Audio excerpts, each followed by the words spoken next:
What's up everyone, it's Jan Boris and a new update video about Eurovision Song Contest 2025 and things beyond. Let's talk! Alright guys, welcome back to my channel. Become a member, subscribe to the channel, like the video, and so on and so on and so on. You know how to support the channel if you like it, so you have many options how to do it. Please choose one of them, make me rise, make me happy. Just watch the video in full and write me in the comments below what do you think, what would you add, or what are your opinions. I'm always very curious about it. I'm trying to react to all of you all the time. What I want today to say, it's basically those things. First of all, Junior Song Contest 2024, Eurovision Junior Song Contest 2024 revealed its songs. I reacted on all of them or most of them. So check it, full version of reactions just for members, the smaller ones for everybody else. Enjoy, who's your favorite, tell me everything about it, what do you think? And this is basically now it. We are waiting for what's gonna happen next. There are some amazing songs. My favorite so far is Portugal. I also enjoy Spain and Ukraine and few others, but I think it's a good show already by music quality. I'm saying it because I'm never following, I really never followed too much of Junior Eurovision Song Contest, but I'm glad that there are countries who don't care about what is it or for what is, but there are really some countries who made their homework and did the proper music without trying to pleasing Eurovision brand. Just good music, which I think it's important. What is also important that we will go to Sweden now because Melodifestivalen is ready in preparation and really looks extremely competitive, especially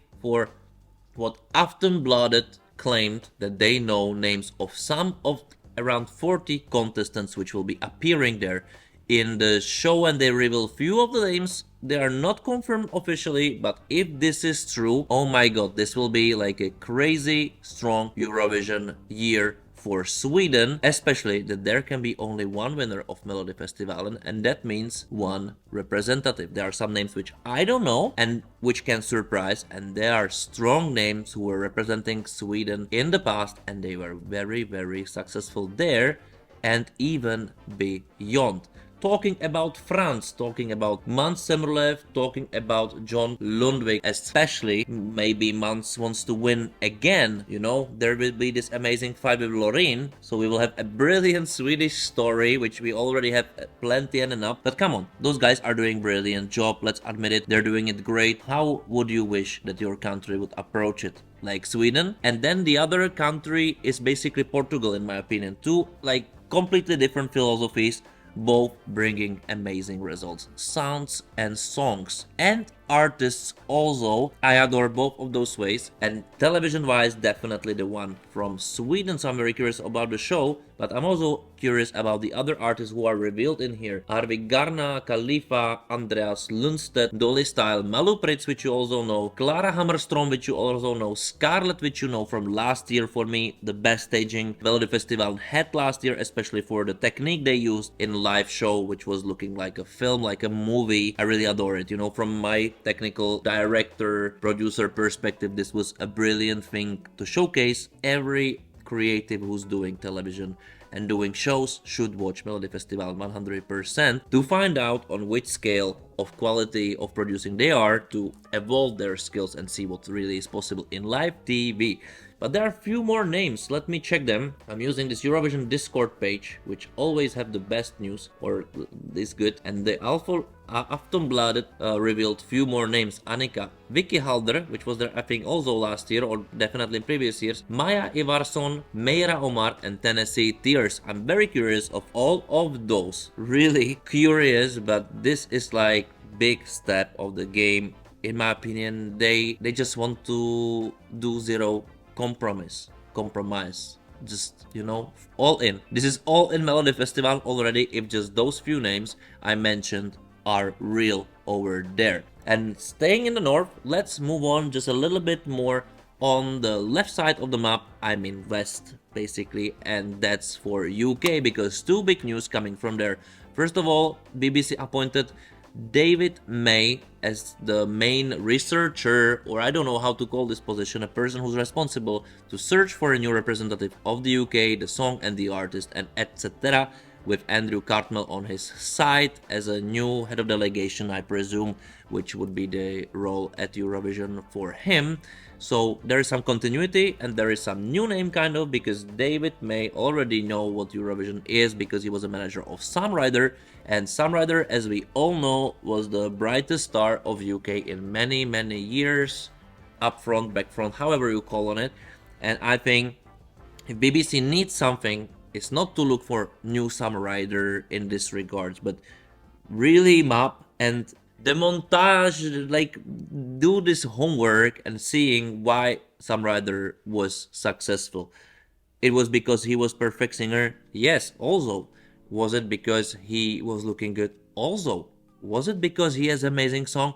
Also, but what most importantly was, and what those previous artists and even from the last year really didn't have that much, was this authenticity. The Sam Ryder just was a full package artist, in my opinion. This is what they should look for, not to pleasing some specific target group, but to have somebody who can do like the craft, which means singing and performing, okay, and do it live. I think this is the most important part, but also somebody who brings the authenticity, himself or herself or whatever self. I mean, this is the most thing, and where else to find such an artist than in the UK? Come on, like it seems like it should have been, or it should be the most easiest job, but somehow this is very hard for BBC to achieve for some reason, whatever reason, internal reasons, who knows. The most important thing is to search for such a person because the offer is great.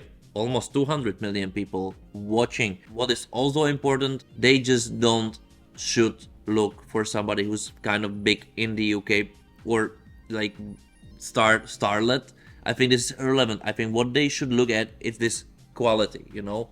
I think this is the most important thing, and starting by this would be amazing achievement. I think they can do it. Like they have the best music market in the world if we don't compare it to the US. So where else to find an artist, right? But the thing is that it's hard. It's not easy probably. Who knows why? I don't want to get to this, but the thing is that we need strong UK. We need strong big five countries in general, because who else should like drive the quality of Eurovision Song Contest, especially when they're guaranteed the place in the finals and they really can do whatever they want because they don't need to please just fans to vote for them to get to the finals. They are already there. So I would like to have a song for them which will please both juries and audience, because that means the quality and also the appreciation. And speaking about the UK, there is another big news, new name, Martin Green, who was a showrunner of Eurovision 2023 in Liverpool, and also many other huge jobs, including Olympic Games. Big name for Eurovision, but big name also for the EBU, because he's becoming a new director of Eurovision, whatever it means, because how they described it, how they already described it also in the, you know, the job description, it makes zero sense basically what they want kind of. And I'm very curious what this role will really mean like in reality, you know. On like we say that the paper can stand everything, but the reality is a different path. So we will have like a supervisor of a supervisor, both supervising the Eurovision Song Contest, but the real question is, what will be their real job, or what is the real thing? Can they shape Eurovision? Can they have this power, or what they will observe? The rules? Those things? I don't know. Let's see, because from my perspective, the EBU is kind of supervising how the Eurovision is kind of made, if the rules are set, if there are all the elements which needed, but the actual work is on the host broadcaster. So let's see. And let's see if this is not just another public sphere, very well paid job, and it actually make really sense in all of it. Because what I really wish, that Eurovision rise completely somewhere else, and we need people who will shape its future with some vision, which I think EBU now lacks about Eurovision completely. It's just doing a job. So this is one thing which is important, but who else than such a showrunner could do it, right? So maybe this is the big important step for Eurovision, which we will see in the future, and maybe this is the biggest news for Eurovision in any years. Or maybe it's not. Let's see what the future will bring, but probably you have an opinion on it. So write them in the comments below. Let me know what you think about this update, about those news, and if there is something you want me to cover next time. Become a member, subscribe to the channel, like the video, share the video, and see you next time. Thank you for watching.